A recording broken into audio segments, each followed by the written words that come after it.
नमस्कार, के news national में आपका स्वागत है। मैं हूं दीप्ति। सबसे पहले नजर डालते हैं आज की हेडलाइंस पर। देश में कोरोना के मामले एक बार फिर बढ़ने लगे हैं। यहां शुक्रवार को 41,000 से ज्यादा लोगों की रिपोर्ट पॉजिटिव आई।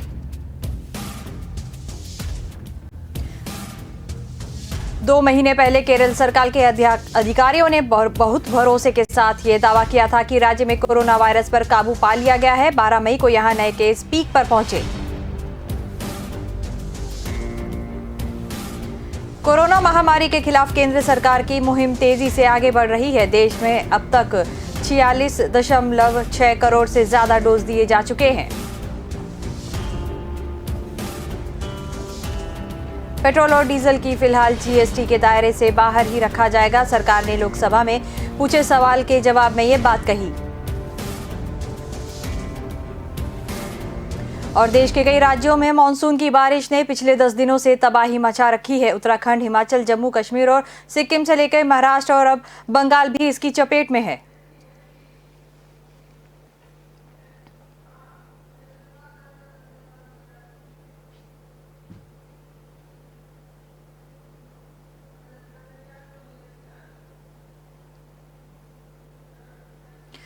और अब खबरें विस्तार से। देश में कोरोना के मामले एक बार फिर बढ़ने लगे हैं। यहां शुक्रवार को 41,495 लोगों की रिपोर्ट पॉजिटिव आई। इस दौरान 47,306 संक्रमित कोरोना से रिकवर हुए और 598 मरीजों की मौत हो गई। इस तरह एक्टिव केस यानी इलाज करा रहे संक्रमितों के आंकड़े में 3,573 की बढ़ोतरी की रिकॉर्ड दर्ज की गई। देश में कुल एक्टिव केस की बात करें तो कुछ चिंताजनक आंकड़े सामने आए हैं। 26 जुलाई को इलाज करा रहे संक्रमितों का आंकड़ा 3.92 लाख तक पहुंच गया था। ये बीते 4 दिन से लगातार बढ़ रहा है। पिछले 24 घंटों में देश में एक्टिव केस बढ़कर फिर से 4 लाख के पार पहुंच गए हैं। देश के 8 राज्यों में पूर्ण लॉकडाउन जैसी स्थिति है। इनमें पश्चिम बंगाल, हिमाचल प्रदेश, झारखंड, ओडिशा, तमिलनाडु, मिजोरम, गोवा और पुडुचेरी शामिल हैं। यहाँ पिछले लॉकडाउन जैसे कड़ी प्रतिबंध हैं। देश के 23 राज्यों और केंद्र शासित प्रदेशों में आंशिक लॉकडाउन है। यहाँ पाबंदियों के साथ छूट भी है। इनमें छत्तीसगढ़, कर्नाटक, केरल, बिहार, दिल्ली, महाराष्ट्र, राजस्थान, उत्तर प्रदेश, मध्य प्रदेश, हरियाणा, पंजाब, जम्मू कश्मीर, लद्दाख, उत्तराखंड, अरुणाचल प्रदेश, सिक्किम, मेघालय, नागालैंड, असम, मणिपुर, त्रिपुरा, आंध्र प्रदेश और गुजरात शामिल हैं।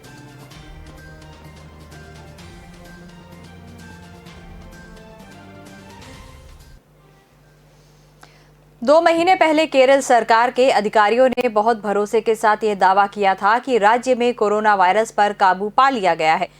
12 मई को यहां नए केस पीक पर पहुंचे। तब एक दिन में 43,529 लोगों में संक्रमण की पुष्टि हुई। इसके बाद से केस लगातार कम होने लगे। अधिकारियों ने फिर दावा किया कि अगले 2-3 हफ्तों में दूसरी लहर खत्म हो जाएगी। दूसरी लहर से बेहतर तरीके से निपटने के लिए दुनिया भर में केरल मॉडल की तारीफ हुई। अब नए आंकड़े बताते हैं कि देश के आधे से ज्यादा नए केस केरल में ही मिल रहे हैं। बुधवार को देश में 43,132 केस मिले। इनमें से 22,000 केवल केरल में ही मिले।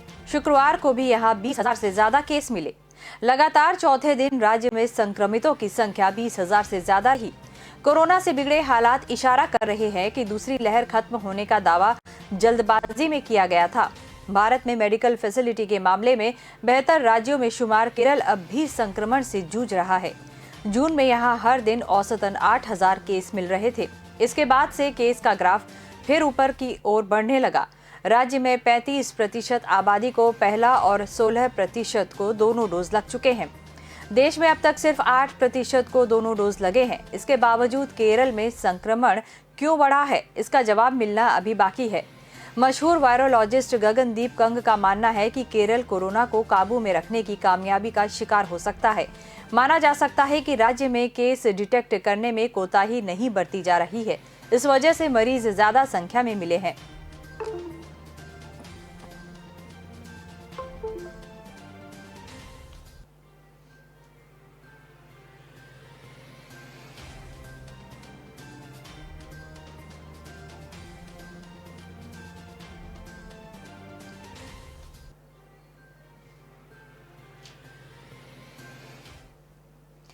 कोरोना महामारी के खिलाफ केंद्र सरकार की मुहिम तेजी से आगे बढ़ रही है। देश भर में अब तक 46.6 करोड़ से ज्यादा डोज दिए हैं। अच्छी बात यह है कि इसमें अकेले 2.2 लाख से अधिक गर्भवती महिलाओं ने भी टीका लगवाया है। हेल्थ मिनिस्ट्री के आंकड़ों के मुताबिक शुक्रवार को वैक्सीन 44,38,901 डोज दी गई। 18 से 44 आयु वर्ग में 20,96,446 लोगों को पहली डोज दी गई, जबकि 3,41,500 लोगों को दूसरी डोज दी गई। इस एज ग्रुप में अब तक कुल 15,17,27,430 लोगों ने पहली डोज और 80,31,011 लोगों ने दूसरी डोज ली है। कुल मिलाकर अब तक 46,06,56,534 लोगों को पहली और दूसरी डोज दी जा चुकी है। केंद्रीय स्वास्थ्य मंत्रालय ने 2 जुलाई को गर्भवती महिलाओं के वैक्सीनेशन को लेकर भ्रम और डर को दूर करने के लिए राज्य सरकारों को एक विस्तृत नोट भेजा था। इसमें वैक्सीन को लेकर सभी जानकारियां साझा की गई थी। नोट में गर्भवती महिलाओं को वैक्सीन देने से लेकर उसके फायदे भी बताए गए थे।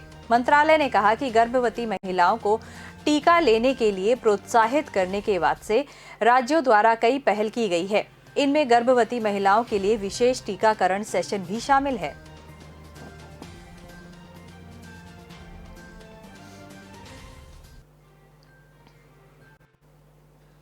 पेट्रोल और डीजल को फिलहाल जीएसटी के दायरे से बाहर रखा गया है।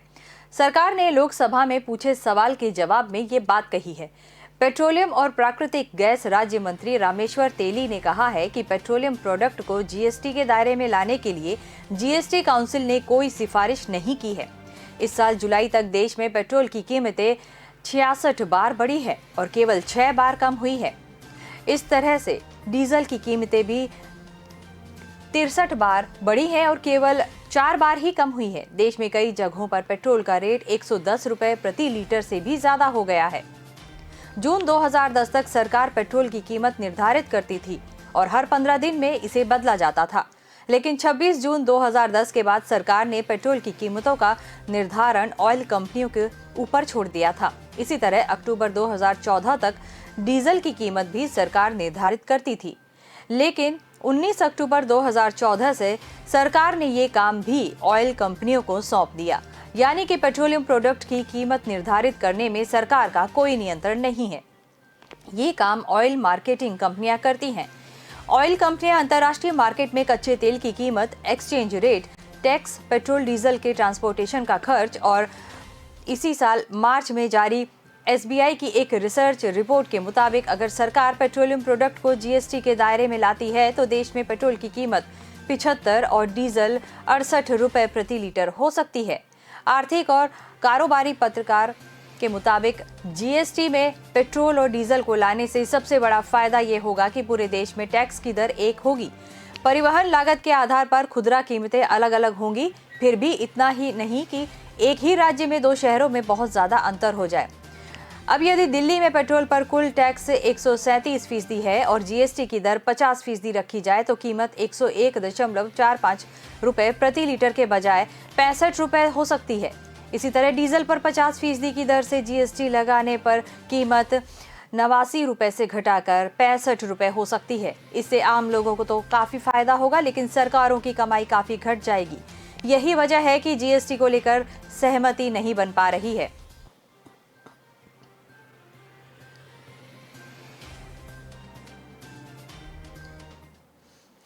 देश के कई राज्यों में मानसून की बारिश ने पिछले 10 दिनों से तबाही मचा रखी है। उत्तराखंड, हिमाचल, जम्मू कश्मीर और सिक्किम से लेकर महाराष्ट्र और अब बंगाल भी इसकी चपेट में है। इन राज्यों में बारिश के साथ ही लैंडस्लाइड और बादल फटने की घटनाओं में अब तक 200 से ज्यादा लोगों की मौत हो चुकी है। अकेले महाराष्ट्र में ही 150 से ज्यादा लोगों ने अपनी जान गंवाई है। सिक्किम के ममखेला में भारी बारिश के दौरान हुई लैंडस्लाइड की घटना में सुरंग में काम कर रहे 8 मजदूरों के बहने की खबर है। इसमें एक की मौत हो चुकी है। ममखोला में सेवक रंगपुल रेल परियोजना पर काम करके दौरान ये हादसा हुआ। बताया जाता है कि बारिश के दौरान सुरंग के आसपास पहाड़ से चट्टानें गिरी और मजदूर सुरंग में फंस गए थे। इस दौरान यहां बनाया गया अस्थायी कैंप बह गया। स्थानीय लोगों ने 3 लोगों का रेस्क्यू किया, 2 को अस्पताल में भर्ती कराया गया, बाकी की तलाश जारी है। हिमाचल प्रदेश के सिरमौर जिले में भारी भूस्खलन हुआ है। पाटवा साहिब से रोहड़ जाने वाला नेशनल हाईवे 707 बड़वास के पास पहाड़ समेत धंस गया। हादसे के दौरान सड़कों से वाहन गुजर रहे थे, लेकिन जिस दौरान पहाड़ दरकना शुरू हुआ तब वाहनों को दोनों तरफ से रोक लिया गया। अगर वाहन सड़क पर चल रहे होते तो एक बड़ा हादसा हो सकता था। सैकड़ों की संख्या में लोग रास्ते में फंस गए और कई घंटे से लंबा जाम लगा हुआ है। वहीं मंडी जिले में भी बारिश ने कहर मचाया। यहां तेज हवाएं भी चली। जिले में एक पार्किंग में खड़ी कारों पर टीन का शेड गिर गया। पार्किंग में खड़ी 12 कारों पर छत गिरने से भारी नुकसान हुआ है। 4 कारों का ऊपरी हिस्सा टूटकर बुरी तरह से क्षतिग्रस्त हो गया है। बाकियों के शीशे टूटे हैं। पश्चिम बंगाल में भी भारी बारिश ने कहर बरपाया है। यहां बारिश के कारण पहाड़ों में दरार आने से मलबा सड़कों पर आ गिरा। लैंडस्लाइड के कारण कलिम्पोंग के पास नेशनल हाईवे 10 की सड़क पूरी तरह से बंद हो गई। NH10 गंगटोक को सिलीगुड़ी से जोड़ता है। सड़क से मलबा हटाने का काम चल रहा है। उधर पश्चिम बंगाल की राजधानी कोलकाता और हावड़ा शहर में भी भारी बारिश के कारण सड़कों पर पानी भर गया।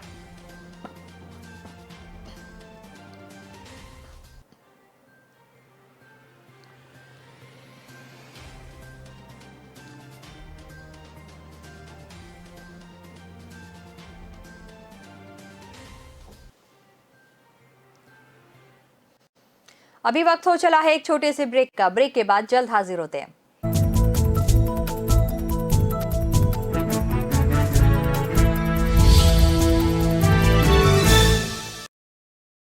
न ऐश का न द्वेष का, यह दंगल है देश का। सुलगती समस्याओं के झुलसते सवालों का होगा दंगल देश का। प्रशासन के प्रश्नों को लेकर होगा दंगल देश का। शिक्षा, स्वास्थ्य, समाज, कानून और व्यवस्था के आज क्या है हालात। सोमवार से शुक्रवार रोज रात 8 बजे जलपा क्षत्रिय के साथ दंगल देश का।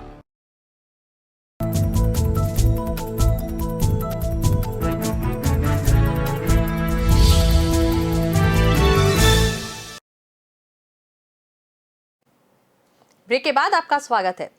मुंबई के पूर्व पुलिस कमिश्नर परमबीर सिंह की मुश्किलें कम होने का नाम नहीं ले रही हैं। अब उनके खिलाफ ठाणे के नगर पुलिस स्टेशन में पैसा वसूली का केस दर्ज किया गया है। परमबीर के अलावा इस मामले में 28 अन्य लोगों के खिलाफ भी केस दर्ज हुआ है।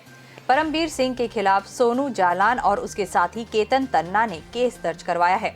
दोनों पर क्रिकेट मैच के दौरान सट्टेबाजी का भी आरोप है। फिलहाल जालान और उसके साथी केतन तन्ना पुलिस स्टेशन में मौजूद हैं और पुलिस अधिकारी उनका स्टेटमेंट ले रहे थे। ठाणे नगर पुलिस स्टेशन में मामला दर्ज कराने पर पहुंचे तन्ना और जालान ने बताया कि उन्हें झूठे मामले में फंसाकर गिरफ्तार किया गया था और फिर परमबीर की सह पर उनसे रुपयों की वसूली की गई थी। केतन और जालान के अनुसार उन्होंने इस बारे में राज्य सरकार के विभिन्न मंत्रियों के पास शिकायत की थी, जिसके बाद उन्हें मामला दर्ज करने के लिए पुलिस बुलाया गया था और उन्हें न्याय मिला है। दोनों की शिकायत पर परमबीर के खिलाफ जबरन वसूली और धमकी देने का केस भी दर्ज किया गया। पिछले सप्ताह ठाणे के कोपरी पुलिस स्टेशन में बिल्डर शरद अग्रवाल ने परमबीर सिंह, डीसीपी पराग मनेरे, संजय पुनमिया, सुनील जैन और मनोज घोटकर के खिलाफ मामला दर्ज किया था। सिंह के खिलाफ मुंबई के मरीन ड्राइव पुलिस स्टेशन में पहला मामला दर्ज हुआ था, जिसकी जांच के लिए राज्य सरकार ने SIT गठित की थी। 2 दिन पहले ही राज्य सरकार के गृह विभाग ने परमबीर सिंह के खिलाफ लगे भ्रष्टाचार के आरोपों की जांच के लिए 7 सदस्यीय SIT की टीम गठित की थी। इस टीम की अध्यक्षता DCP स्तर के अधिकारी करेंगे। परमबीर और अन्य 5 पुलिस अधिकारियों के खिलाफ मुंबई के मरीन ड्राइव पुलिस स्टेशन में बिल्डर राधेश्याम अग्रवाल ने मकोका का झूठ केस लगाकर 15 करोड़ वसूलने का आरोप लगाया है। अग्रवाल के खिलाफ जुहू पुलिस स्टेशन में दर्ज मकोका के केस की जांच भी SIT की टीम करेगी। परमबीर के कमिश्नर रहने के दौरान अग्रवाल पर छोटा शकील से संबंध होने का आरोप लगाते हुए मकोका का केस हुआ था।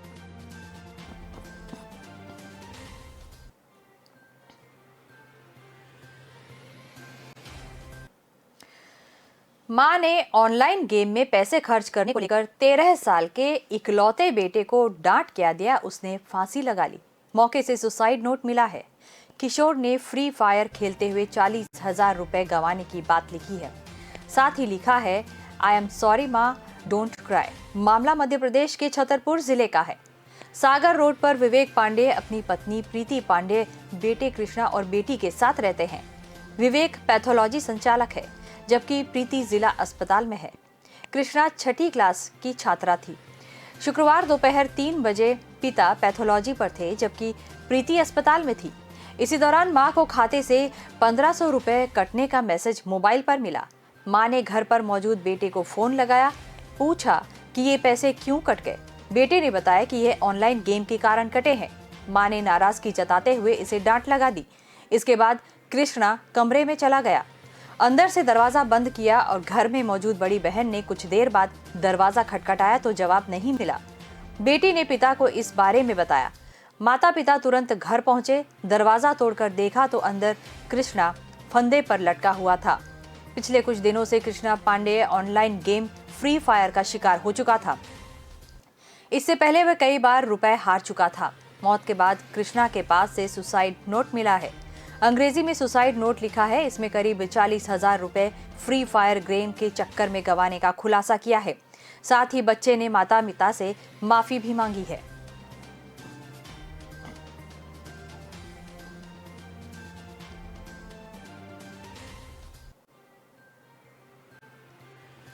जम्मू कश्मीर के बारामूला में सुरक्षा बलों पर आतंकियों ने ग्रेनेड से हमला किया है। हमले में सीआरपीएफ के 3 जवान और एक नागरिक घायल हुए हैं। इन्हें अस्पताल में भर्ती कराया गया है। घटनास्थल पर सुरक्षा बल तैनात है और इसके इलाके की घेराबंदी करके सर्च ऑपरेशन चलाया जा रहा है। गुरुवार को सांबा जिले में 3 अलग अलग स्थानों पर संदिग्ध पाकिस्तानी ड्रोन मंडराते देखे गए थे। अधिकारियों ने बताया कि ये ड्रोन रात करीब 8:30 बजे बारी ब्राह्मण, चिलागा और गगवाल इलाकों में एक ही समय पर नजर आए। ये ड्रोन ऐसे समय देखे गए जब करीब 1 हफ्ते पहले पुलिस ने कंचक में 5 किलोग्राम आईईडी ले जा रहे पाकिस्तानी ड्रोन को मार गिराया था। अधिकारियों ने कहा था कि बीएसएफ जवानों ने पाकिस्तान की ओर लौट रहे ड्रोन पर चिलाद्या में कुछ गोलियां चलाई। दूसरे 2 ड्रोन बारी ब्राह्मणा और गगवाल में जम्मू पठानकोट राजमार्ग पर मंडराने के तुरंत बाद आसमान से गायब हो गए। इससे पहले रविवार को कुलगाम के खुदवानी इलाके में आतंकियों ने पुलिस कांस्टेबल से AK-47 राइफल छीन ली। वहीं मुनंद इलाके में सुरक्षा बलों और आतंकियों के बीच मुठभेड़ हुई। इसमें सुरक्षा बलों ने एक आतंकी को मार गिराया।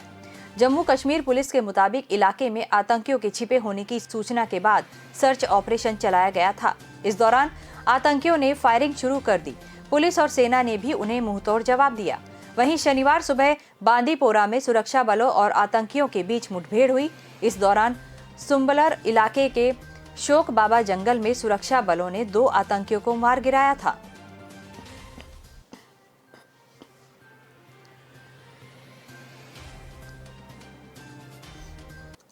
राजस्थान प्रशासनिक सेवा की परीक्षा में असफल होने पर विवाहिता को घर से निकाल दिया। ससुराल वाले एक कार व 10 लाख रुपए मांगने लग गए। आरोप है कि रिजल्ट आने के बाद से ही लेक्चरर पति सास ससुर ताने देने शुरू कर दिए थे, मारते पीटते भी थे। प्रताड़ना यहीं नहीं रुकी, विवाहिता को घर से निकाल दिया गया। पूरा मामला झुंझुनू जिले के सूरजगढ़ का है।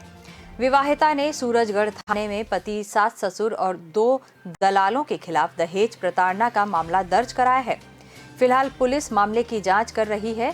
झुंझुनू जिले के सूरजगढ़ के वार्ड नंबर 2 की रहने वाली उषा कारी ने बुगाला निवासी पति विकास, ससुर नानड़ राम, सास बिमला और 2 बिचौलिए संजय और प्रकाश देवी के खिलाफ मामला दर्ज कराया है।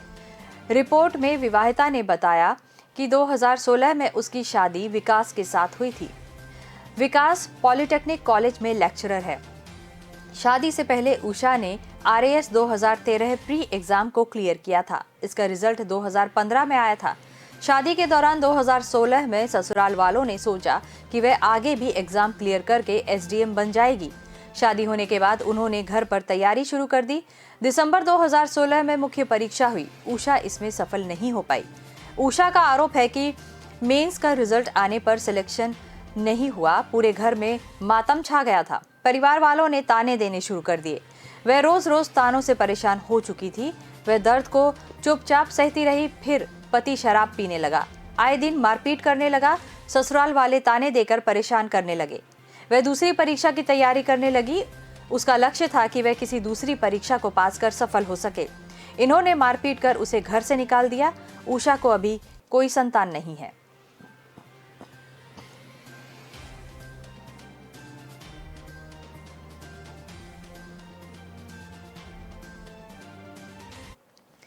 मध्य प्रदेश के मुख्यमंत्री निवास पर पहुंची ट्रांसफर की फर्जी नोटशीट मामले में क्राइम ब्रांच ने शुक्रवार देर रात धोखाधड़ी की एफआईआर दर्ज कर ली है।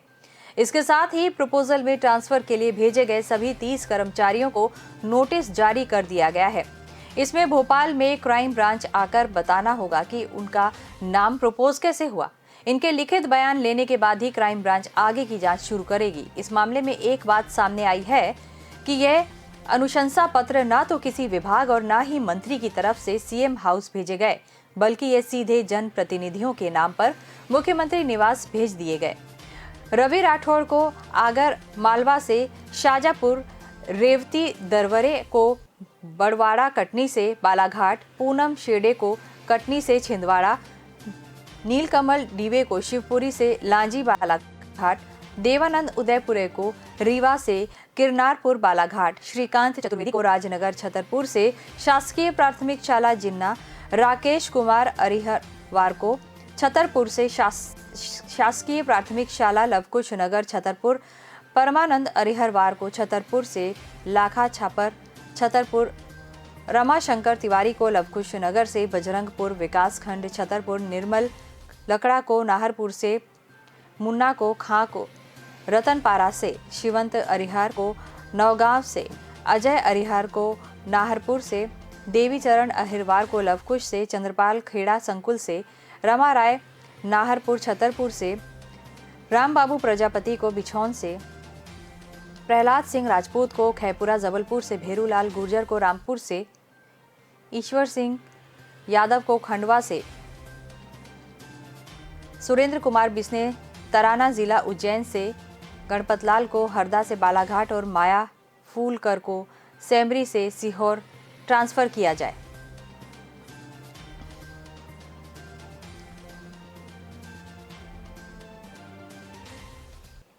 अभी लेते हैं एक छोटा सा ब्रेक।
जब भी घर से बाहर जाएं, याद रखें कि कोविड अनुरूप व्यवहारों का पालन पूरी तरह करना है और अच्छी तरह करना है। यानी मास्क पहनकर रखें, दूसरों से कम 2 गज की दूरी बनाकर रखें और समय समय पर हाथ साफ करें ताकि हम और हमारा परिवार कोरोना से बचा रहे।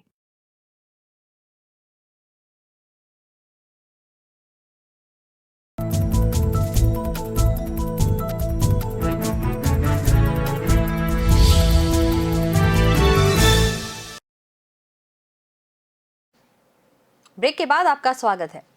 इंदौर में 5 युवकों की मौत पैराडाइज और सपना बार में नकली रॉयल स्टैग शराब पीने से हुई थी। इसका खुलासा खुद इंदौर पश्चिम के एसपी महेश चंद्र जैन ने किया है।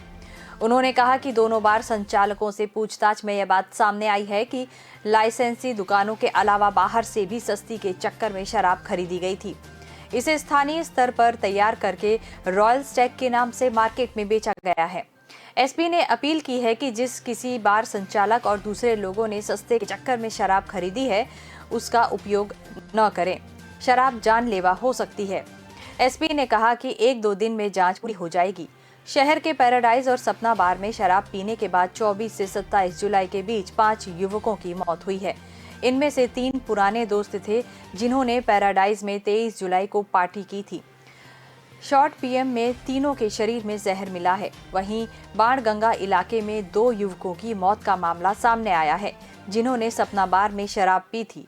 एक युवक की हालत गंभीर है।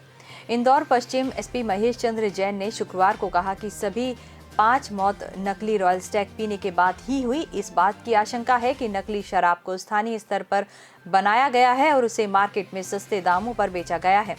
एसपी ने एडवाइजरी जारी कर अपना फोन नंबर देते हुए कहा कि अगर किसी ने अवैध तरीके से शराब बेची या खरीदी है तो उसकी जानकारी दें। जानकारी देने वाले का नाम गोपनीय रखा जाएगा। आशंका जताई जा रही है कि शहर में बड़े पैमाने पर नकली शराब बेची गई है। 23 जुलाई को पैराडाइज बार में स्कीम नंबर 155 का निवासी और उसके दोस्त दोपहर से शराब पी रहे थे। बाद में 5 दोस्त आ गए, रात तक शराब पीते रहे। 24 को सागर की तबीयत बिगड़ी और रात में मौत हुई। कांस्टेबल पत्नी और परिजन बिना पीएम कराए शव को महाराष्ट्र के धूलिया ले गए। फिर 25 को शिशिर की तबीयत बिगड़ी, उसने भी दम तोड़ दिया। 26 को रिंकू और अभिषेक अग्निहोत्री बीमार हुए। अगले दिन अभिषेक की मौत हुई, जबकि रिंकू अस्पताल में है। शिशिर और अभिषेक दोनों की शॉर्ट पीएम रिपोर्ट में जहर मिला है।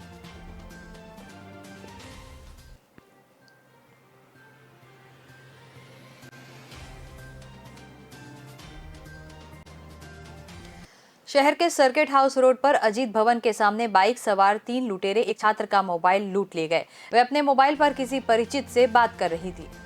रातानाडा थाने में छात्रा की तरफ से मामला दर्ज कराया गया है। रातानाडा पुलिस ने बताया कि मूलतः सोजत रोड स्थित माल गोदाम के पास हाल कमला नेहरू कॉलेज के सामने एक हॉस्टल में रहने वाली छात्रा निकिता सोनी की तरफ से यह रिपोर्ट आई थी। इसमें बताया गया कि वे अपने मोबाइल पर किसी परिचित से बातचीत करते हुए सर्किट हाउस रोड स्थित अजीत भवन के सामने निकल रही थी।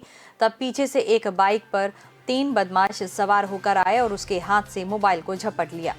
वह चिल्लाई, तब तक लुटेरे भाग निकले। इस पर तुरंत पुलिस को सूचना दी गई, नाकाबंदी कराई गई, मगर लुटेरों का पता नहीं लगा। थानाधिकारी ने बताया कि घटना के बाद आसपास की सीसीटीवी फुटेज देखे जा रहे हैं। बदमाशों की पहचान की जा रही है।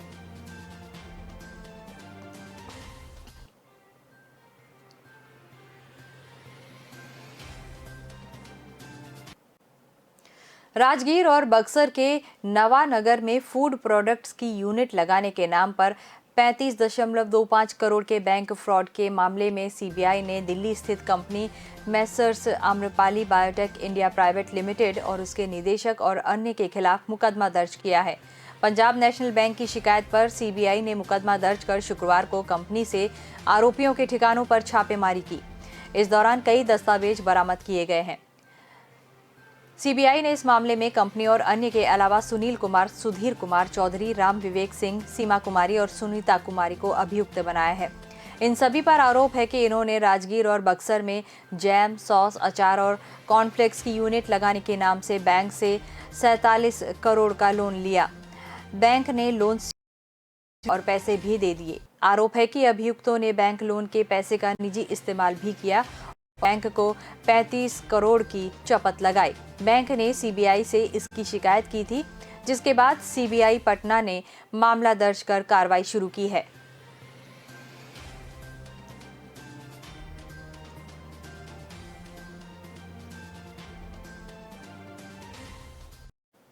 Central board of secondary education का शुक्रवार को रिजल्ट जारी हो चुका है। इस साल परीक्षा में 99% स्टूडेंट्स पास हुए हैं।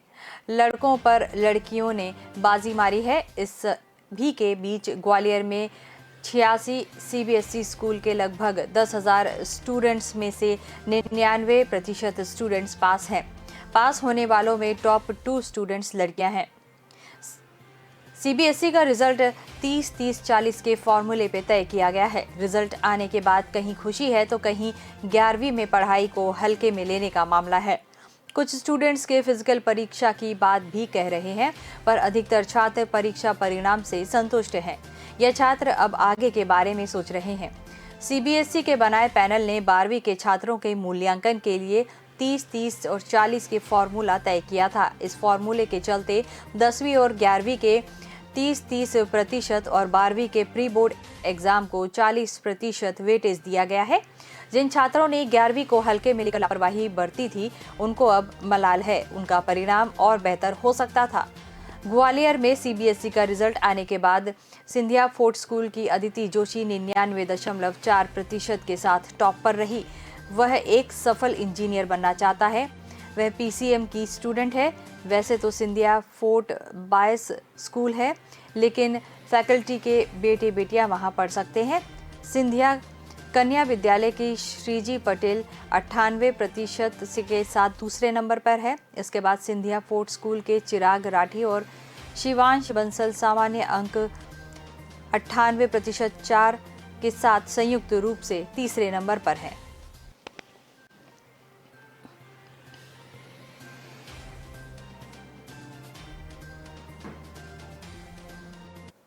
ग्वालियर में मुरैना से इलाज कराने आए एक किसान ने साइकिल सवार ने पता पूछा। अभी किसान उससे बात कर रहा था, तभी पीछे से आए 3 युवक उससे 30,000 रुपए छीनकर ऑटो में सवार होकर भाग गए।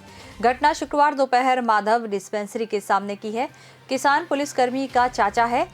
पहले उसने भतीजे को बुलाया, फिर कंपू थाने पहुंचा। पुलिस ने मामले को चोरी का माना है और जांच कर रही है। पुलिस ने सीसीटीवी कैमरे भी खंगाले हैं, पर उसमें बदमाश नजर नहीं आए। मुरैना के खबरौली गांव निवासी 28 वर्षीय सुरेश राठौड़ किसान है। कुछ समय से वह पैर में दर्द से काफी परेशान है। चलना मुश्किल हो रहा था, इसके लिए वह जेएएच में डॉक्टर को दिखाने आए। शुक्रवार दोपहर को वह मुरैना से बस के जरिए आए। बस स्टैंड से जया आरोग्य अस्पताल के लिए ऑटो लिया और जेएएच पहुंचे। यहां से अंदर पहुंचकर उन्होंने इलाज के लिए पर्ची बनाई।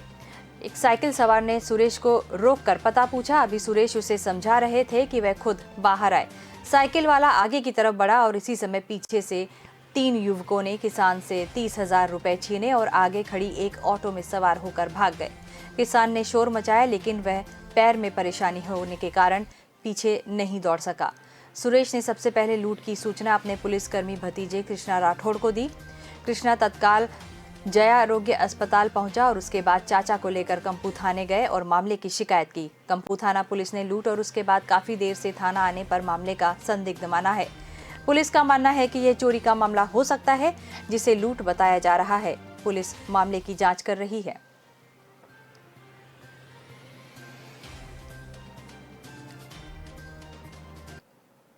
बुलेटिन में फिलहाल इतना ही। आप बने रहिए के न्यूज नेशनल के साथ। नमस्कार।